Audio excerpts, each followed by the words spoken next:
Hello my friends, what we're going to talk about today is how to get your team to succeed without you, even when you're there. Because most leaders secretly believe, if I'm not involved, standards will drop. This is not because they're arrogant, but rather they've spent years, decades often, being the person who fixes all the problems, makes the decisions, maintains quality, and keeps everything moving. They've developed their own skills to the highest level attainable. And that behaviour often creates success early in a career. For example, if you are a highly qualified specialist, physician, lawyer, accountant, engineer, some professional like that, then probably you've been very successful at that, and at some point in your career you will be promoted on merit to leadership. And on that day, your MO begins to create a different kind of problem. As an inveterate problem solver, you begin fixing all your team's problems for them, because it's quicker, easier, and more reliable than letting them do it. You don't need to worry about results. However, your team then becomes dependent on you. Every question, every decision, every problem comes to you. The team performs because of you, not without you. They probably don't dare act without your blessing, never mind think. The highest performing teams, of course, don't work that way. At the very least, it's not a scalable method. So this is the leadership trap. Many professionals think, my job is to have the answers. And perhaps it was, but for leaders that becomes, my job is to help others develop answers. The goal is not to become indispensable. The goal is to create capability.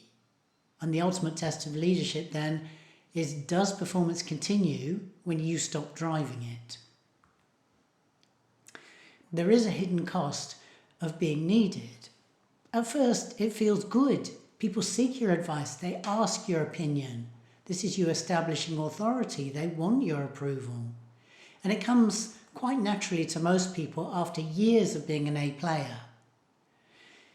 But over time, your team's decision-making slows.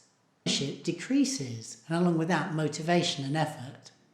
Initiative drops because it's not needed. Accountability weakens.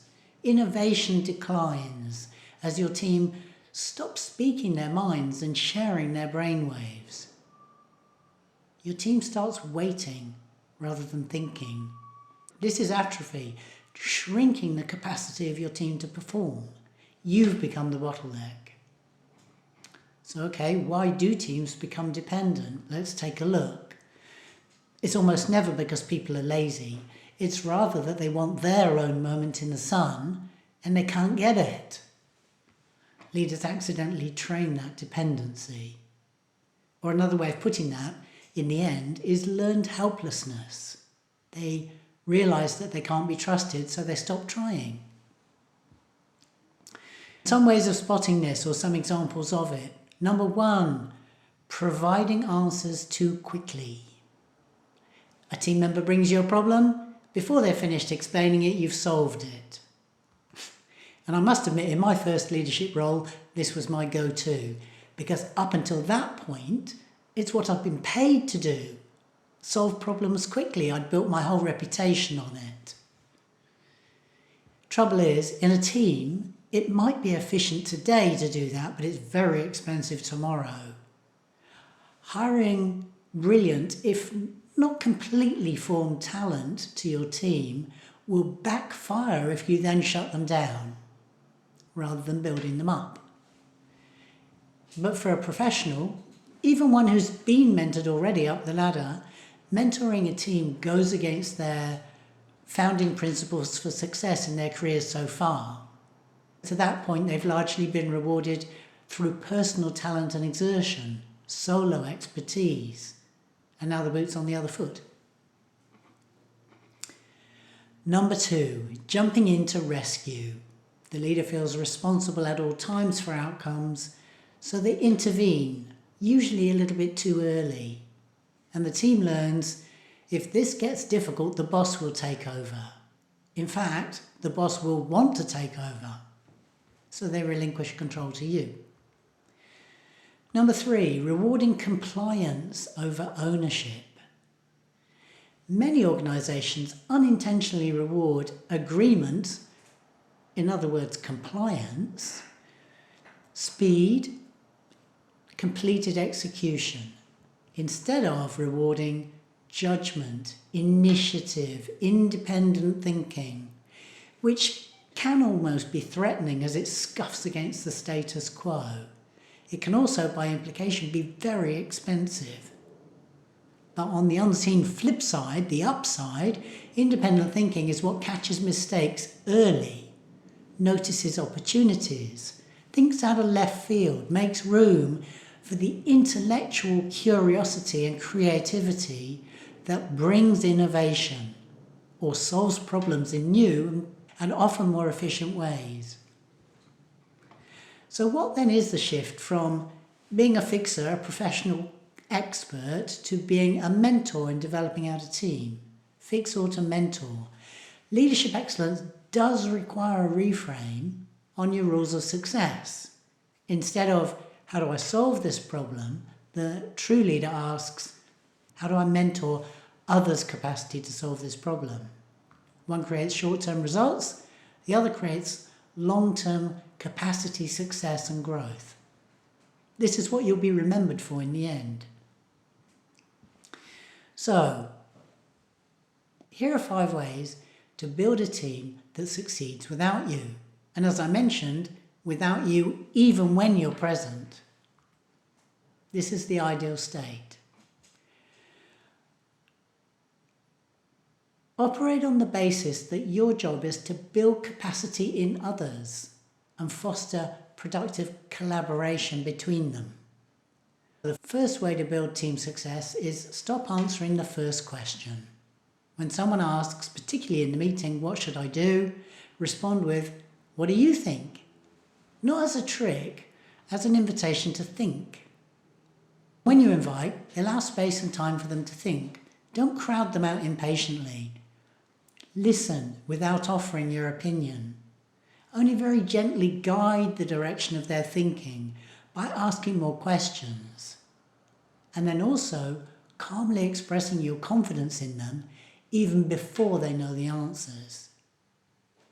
Skills building can't happen in a pressure cooker. It takes time.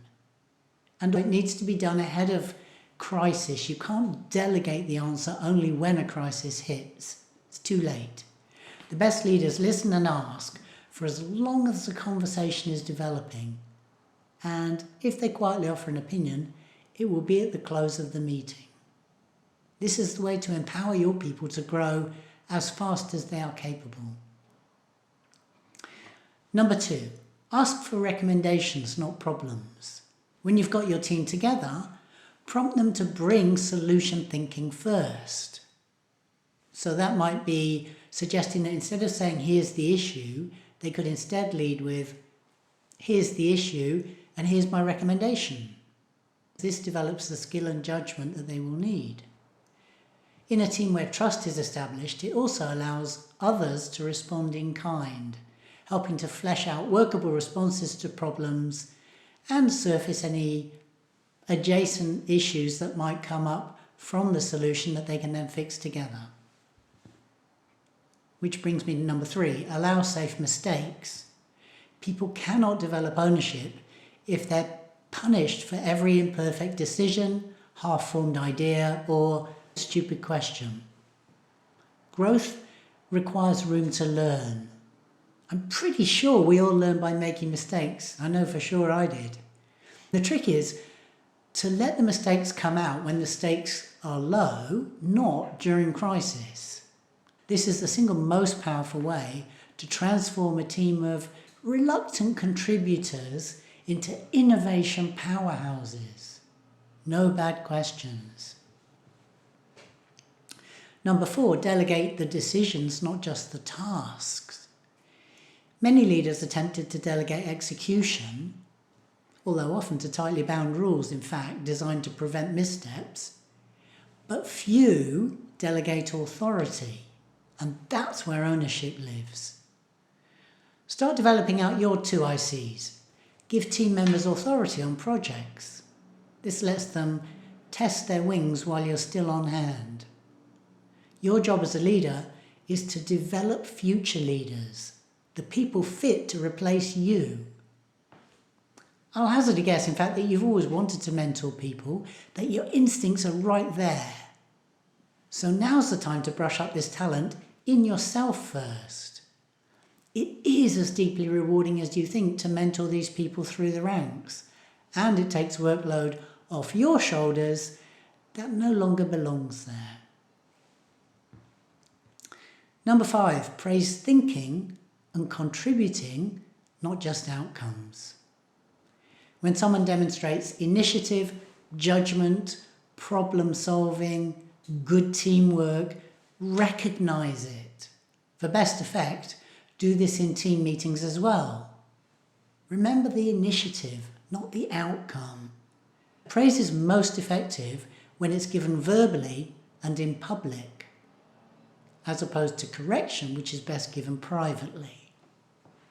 For extra bonus points, encourage your team to recognise each other's efforts too. Maybe that could be a thing that you do at the start or end of each meeting, because you get more of what you reward.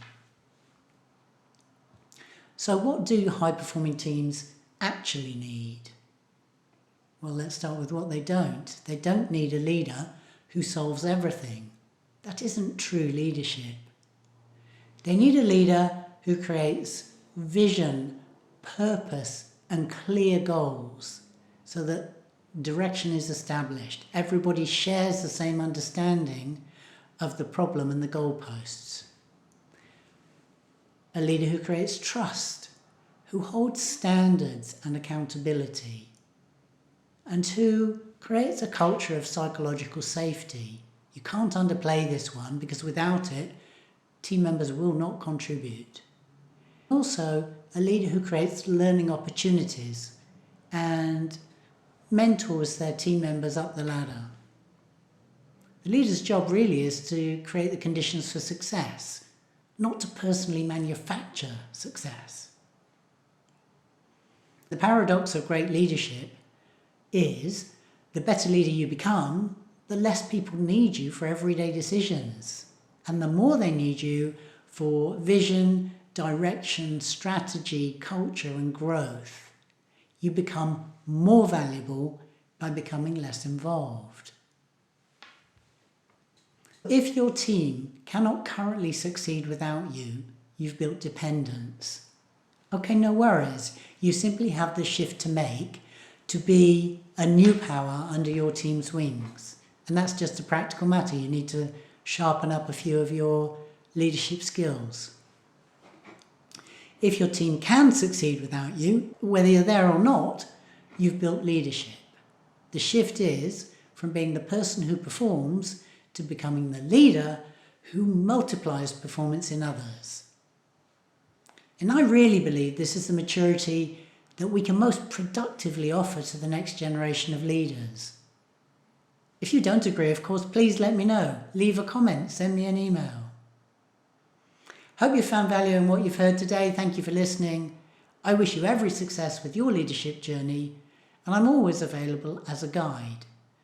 You can find more information at leadership.dexrandall.com. I do hope as well that you will share this episode with others who may benefit, and or rate and review the podcast, which is how we reach more people. And I will catch you next week.